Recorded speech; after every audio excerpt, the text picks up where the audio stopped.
ফ্রান্সের রাজধানী প্যারিসে আবারও খুলল পিকাসোর জাদুঘর। বিখ্যাত স্প্যানিশ শিল্পী পাবলো পিকাসোর চিত্রকর্মের বৃহত্তম এই সংগ্রহশালা দর্শনার্থীদের জন্য উন্মুক্ত করে দেওয়া হলো।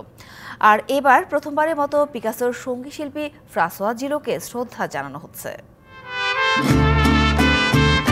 কিংবদন্তি স্প্যানিশ চিত্রকর পাবলো পিকাসোর শিল্পকর্ম নিয়ে ১৯৮৫ সালে প্যারিসে চালু হয় পিকাসো জাদুঘর। তবে মেরামত ও সম্প্রসারণের জন্য একাধিকবার জাদুঘরটি দর্শনার্থীদের জন্য বন্ধ ছিল। নতুন করে চালুর পর এবার যুক্ত হল পিকাসোর নির্বাচিত ৪০০ শিল্পকর্ম।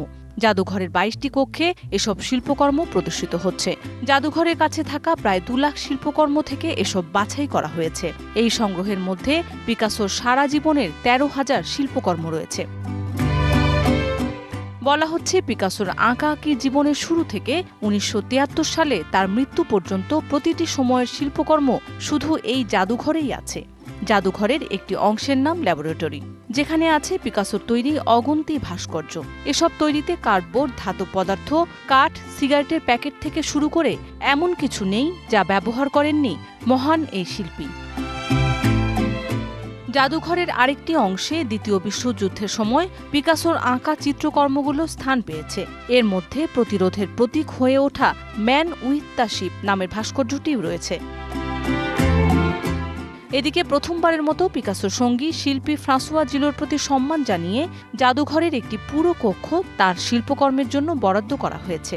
২০২৩ সালের জুনে ১০১ বছর বয়সে মারা যান জিলো। প্রায় এক দশক পিকাসোর সঙ্গী ছিলেন তিনি। ১৯৬৫ সালে লিভিং উইথ পিকাসো নামে ফ্রাঁসোয়া জিলোর লেখা একটি বই প্রকাশিত হয়, যেখানে পিকাসোর জীবনের নানা দিক প্রকাশিত হয়। পিকাসোর ৫০তম মৃত্যুবার্ষিকী উপলক্ষে তার অনেক চিত্রকর্ম বিশ্বের বিভিন্ন ক্ষেত্রে প্রদর্শিত হয়।